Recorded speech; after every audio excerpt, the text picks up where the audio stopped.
Hi hello everyone, this is Shruti here. और आज मैं डिप्रेशन के ऊपर बात करने वाली हूँ। और ये जो डिप्रेशन का फेज जो एक्चुअली मैं क्यों बात कर रही हूँ उसका रीज़न है पीछे। I am going through this phase and तो मुझे लगा कि क्यों ना मैं आपके साथ वो एक्सपीरियंस शेयर करूँ। मेरे लिए मेरा एक रीज़न था कि मैं बहुत अपसेट थी। मुझे लाइफ से हेट हो गया था, सेकंड रीज़न। थर्ड रीज़न था कि मैं कुछ करना ही नहीं चाहती थी। और फोर्थ में क्या करूं वो मुझे समझ में नहीं आ रहा था। ऐसे बहुत सारे रीज़न्स थे बट मेनली ये रीज़न्स थे। तो मैंने खुद को थोड़ा जज किया और मेरा जब राइटिंग मैंने लिखना शुरू कर दिया 2 इयर्स पहले, तो वो साल से मैं लिखते जा रही थी। और मेरी लाइफ जो है थोड़ी सी फैमिली लाइफ जो होती है अपनी, तो वो थोड़ी सी मैं खुद उससे दूर हो चुकी थी। पर फिर भी मैंने किधर ना किधर तो डिसाइड किया कि नहीं, यस मुझे कुछ तो करना है। और मैं जो करना चाहती हूँ उसमें मुझे सक्सेस पाना है। तो मेनली बेसिकली ठीक है, डिप्रेशन का जो मेरा रीज़न था वो फर्स्ट रीज़न था कि अ, मैं कुछ करना चाहती थी, पर वो खुद क्या करूँ क्या नहीं करूँ वो मुझे समझ में नहीं आ रहा था। तो मैंने एक जो हेल्प है, मीन्स एक समीर नारद मोटिवेशनल स्पीकर है, उनका हेल्प ले लिया। और उसके बाद में उन उन जो वो एक्चुअली सबकॉन्शियस माइंड के ऊपर उन्होंने बहुत सारे कुछ इन्फॉर्मेशंस बताए कि कुछ चीज़ें हम कैसे रिलेट कर पाएंगे और हम कैसे तरह से वो चीज़ को गौर कर पाएंगे। और मे बी हम जो चाहिए अपने लाइफ में तो वो कैसे ग्रैब कर सकते, तो उसके बारे में मैंने थोड़ा बहुत सीख लिया। उसका ट्रेनिंग लेने के बाद में मैं अभी मेडिकेशंस के ऊपर स्टेबलाइज हो चुकी हूँ, उसका हेल्प ले रही हूँ। तो मुझे लगता है कि डिप्रेशन क्यों आता है, तो मुझे लगा कि फर्स्ट रीज़न होता है कि सिचुएशन है, वो हम सिचुएशन को कोरिलेट नहीं कर पाते हैं। और कोरिलेट नहीं कर पाते इसकी वजह से हमको जो चाहिए वो जब नहीं मिल पाता है तो वही रीज़न पे हम अटक जाते हैं। सिचुएशन तो आगे ही चलती रहती है और हम वहीं अटक जाते हैं। तो कुछ दिन के बाद में ये फेस चालू हो जाता है, ऐसे मुझे लगता है, क्योंकि मैंने वो फेस से मैं गो थ्रू कर रही हूँ, इसके लिए मुझे ऐसे फील होता है।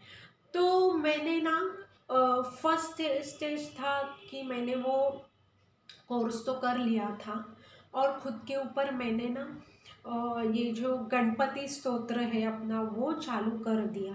और जब वो मैंने चालू कर दिया ना, तो कुछ ऐसे उसके जो वर्ड्स है,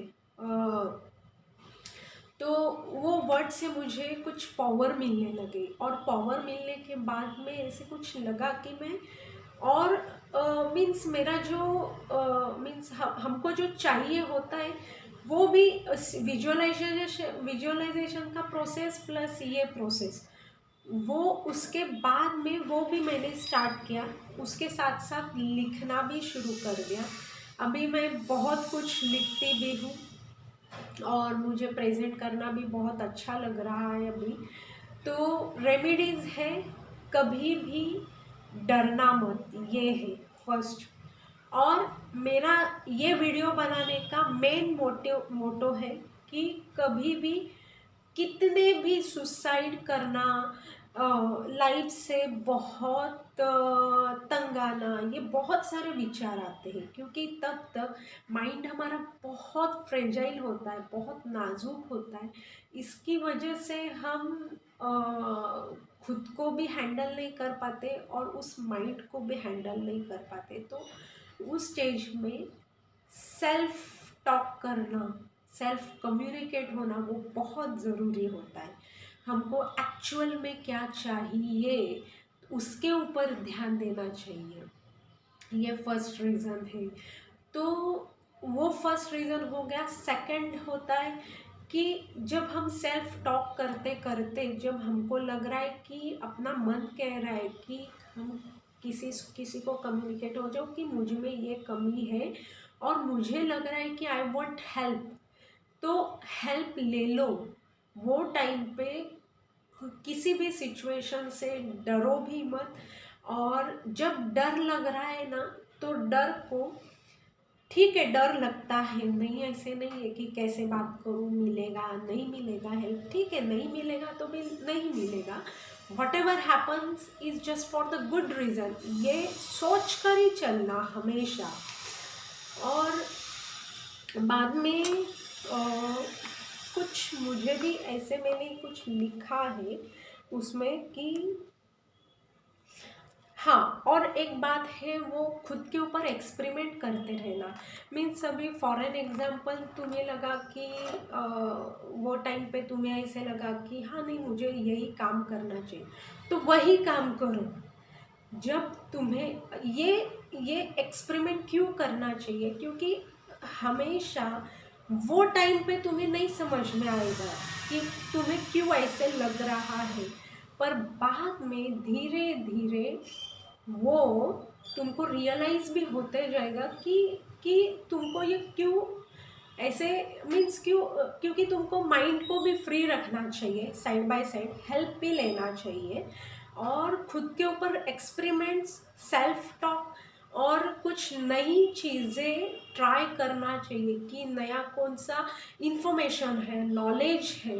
तो उसके बेस पर भी बहुत सारे आज यूट्यूब पर, गूगल पर बहुत सारे इंफॉर्मेशंस अवेलेबल होते रहते हैं कि हम बात करें उसके ऊपर, और या कुछ सुने, कुछ शेयर इंफॉर्मेशंस करें। तो ये सब चीज़ें होती है। तो मुझे ऐसे लगता है कि डिप्रेशन क्यों वजह से आता है, उसके ऊपर मैंने थोड़ा सा एक डायग्रामेटिक लिखा है। एक होता है फियर, होता है फियर किस लिए होता है, हम डिसीजन मेकिंग नहीं कर पाते, कंफ्यूजन जिधर क्रिएट्स हो जाते हैं उस वजह से वो फियर आ जाता है। दूसरा जो रीज़न होता है वो माइंड फ्लक्चुएशंस हो जाता है। इतने माइंड्स में थॉट्स आते हैं तुम्हारे कि कौन से थॉट्स के ऊपर मैं स्टैंड कर पाऊँ वो समझ में नहीं आता है। राइट डिसीजन, क्योंकि वो टाइम पे तुम राइट डिसीजन नहीं लेते हो, ये मेरा अनुभव है। कभी ना कभी तुमको रुकना पड़ता है, तो वही टाइम पे नहीं लेना है, नहीं मत लो। Just stabilise yourself first. Third होता है मेंटल डिसकनेक्शंस हो जाता है। मीन्स तुम्हारा माइंड ऐसे आउट ऑफ कंट्रोल हो जाता है कि ऐसे लगता है कि मैं क्या करूँ, कुछ चीज़ें अच्छी नहीं लगती है, कुछ खाना अच्छा नहीं लगता है, तुमको लगता है कुछ ना करूँ, ऐसे ही बैठी रहूँ। वो वो फॉरेन एक्सेट्रा वही रीजंस आते हैं, तो वो मेंटल डिसकनेक्शंस होता है। तो फोर्थ है फिजिकल इम्बैलेंस होता है, जब शरीर में कुछ अपने हार्मोन्स इम्बैलेंस भी हो जाते हैं। तो शायद तुम्हारी बॉडी जब काम नहीं कर पाती है उस हिसाब से, सिचुएशन के हिसाब से, तब वो फिजिकल इम्बैलेंस हो जाता है। और लास्ट वन इम्पॉर्टेंट पॉइंट है वो प्रेजेंट का कंडीशन। तुम क्या सोचते हो वही सिचुएशन पे, क्या दर्द महसूस करते हो वही सिचुएशन पे, वो भी बहुत मैटर करता है। तो मुझे लगता है कि ये बहुत सारी इन्फॉर्मेशंस मेरे को लगता है कि आपको भी हेल्पफुल हो जाएगी। और मुझे सुकून है कि मैंने ट्राई किया कुछ तो शेयर करने का। और बाय गॉड्स ग्रेस कि I am very fine and मैं बहुत ठीक हूँ और मैं अच्छा महसूस कर रही हूँ। और शायद और अच्छा वीडियोस कोई कोई कंटेंट्स के ऊपर बनाऊँ, सो और लिखते जाएगी और कुछ शेयर करते जाएगी। So thank you so much. आज के लिए बस इतना ही।